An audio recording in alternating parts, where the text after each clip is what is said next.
Welcome to my next Better Call Saul Season 3 episode review video. Before I get into that though, pretty important, if you aren't caught up to the point where I am and rewatching or watching Better Call Saul, or you're just not entirely sure, then you definitely need to take the initiative and pay attention to the episode's title, which of course I'll mention as well as put in the description. If that happens to be the case, you find that you're not caught up, it would be my recommendation that you don't watch this video any further to avoid any potential spoilers. Now, I've already watched Better Call Saul all the way through one time. I binged most of it and then got caught up to the new episodes of Season 6, which I actually reviewed those episodes on this channel. So if you click right here with about 20 seconds left to go in the video, that will be my Better Call Saul Season 6 playlist. And if you click right here, that will be my Breaking Bad playlist with everything Breaking Bad related, all my review videos and all my ranking videos. But I'm a big fan of the show, like it a lot. It's one of my favorite shows of all time, like I would say at least top 12, I think. So I'm just rewatching it to let the show resonate a little bit more, as I'm a huge fan of Breaking Bad. I don't think this is quite as good as Breaking Bad, but it's close. It was a really good prequel. So with all that said, this will be Better Call Saul Season 3, Episode 7. The title of this episode is called Expenses, and this will be my review reaction recap after just finishing watching the episode. So we have Jimmy performing community service consisting of picking up litter under a highway overpass.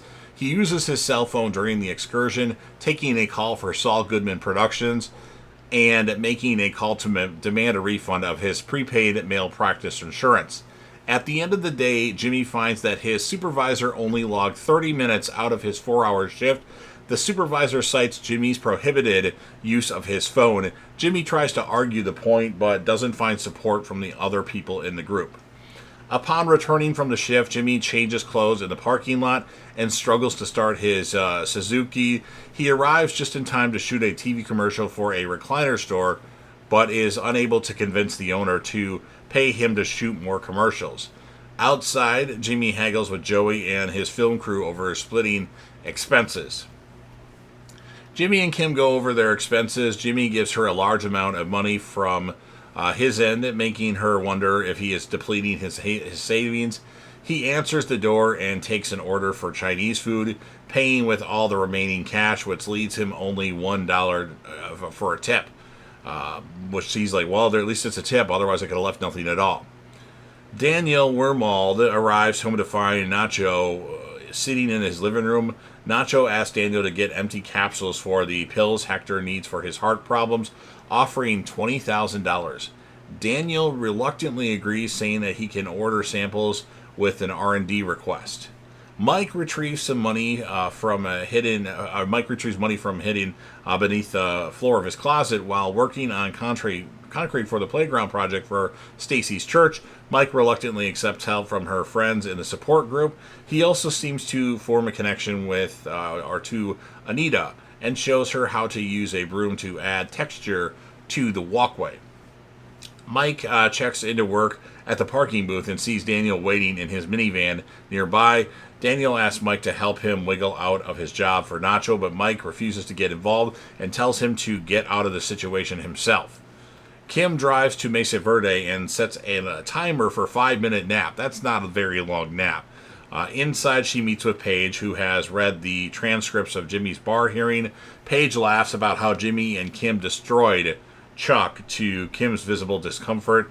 While discussing loan numbers, Kim finds herself lashing out at Paige, and then quickly apologizes, expressing remorse for helping Jimmy tear down a sick man. After a brief acknowledgement, the two return to work. Like, Paige is like, I get it, don't worry about it, Kim. I'm going to already forget about it now. And Kim's like not happy about what she did. After another round of community service, Jimmy races to meet Joey's crew, only for the Suzuki not to start. Jimmy and the crew are forced to take a bus to their next job at a music store. The owners express doubts that Jimmy is worth their money. They are prepared to abandon the shoot, forcing Jimmy to agree to film their commercial for free. Jimmy is forced to use nearby all the money in his wallet to pay Joey's crew. He then sits down on the curb as the reality of his situation hits him. The makeup artist girl offers to give back her share of the money, which is very, very generous for her. But Jimmy politely declines, saying, "That's yours. You earned it." Anita recounts how she gave away her husband Alan's clothes after mourning him for 8 years, mentioning a uniform.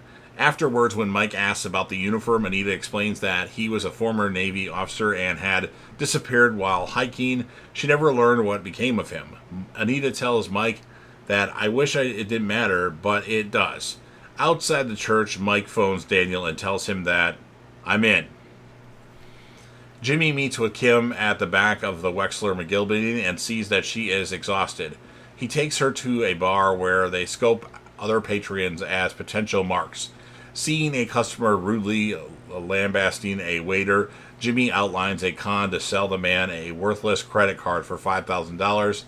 Kim is unnerved because it appears that Jimmy is intending to execute the scam, but he backs down, telling her that it's just talk. Kim asks if there wasn't another way they could have handled Chuck, but Jimmy insists that they were backed into a corner and that his current predicament is his own fault. Despite Jimmy's assertion, Kim remains uneasy about the situation. Nacho is surprised to find Mike accompany Daniel. Mike insists on knowing Nacho's plan before giving him the pills, asking how Nacho intends to switch Hector Salamanca's pills without leaving evidence.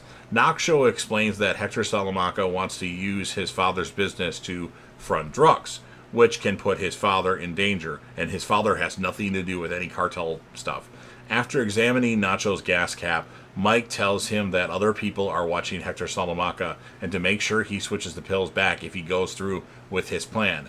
Mike agrees to Nacho and Daniel's exchange once Nacho shows him the money and gives him one more thing, which Mike pulls out a pad and pen in anticipation. Jimmy visits his insurer, Santa Rosa Insurance, to see a male practice insurance, Mrs. Valco, asking for a refund for the time that his license is suspended. He is told that they don't refund uninsured male practice insurance and that his premiums will go up by 150% when he is reinstated. Apparently reeling from this information, Jimmy begins to cry and tells Mrs. Valco about his situation, name-dropping Chuck and listing his problems, including his breakdown in court, and Mrs. Valco grows concerned and begins taking notes.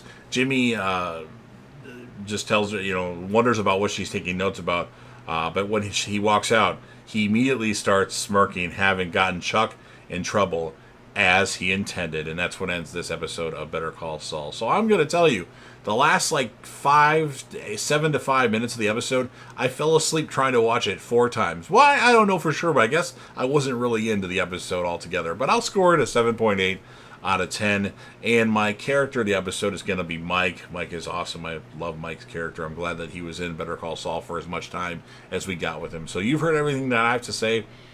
Now it's your turn. If you're a fan of Better Call Saul and you want to help me out with this YouTube algorithm, please make sure that you Hulk smash the like button.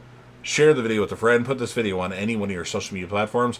Don't forget to sound off in the comment section about what your thoughts are on this episode of Better Call Saul.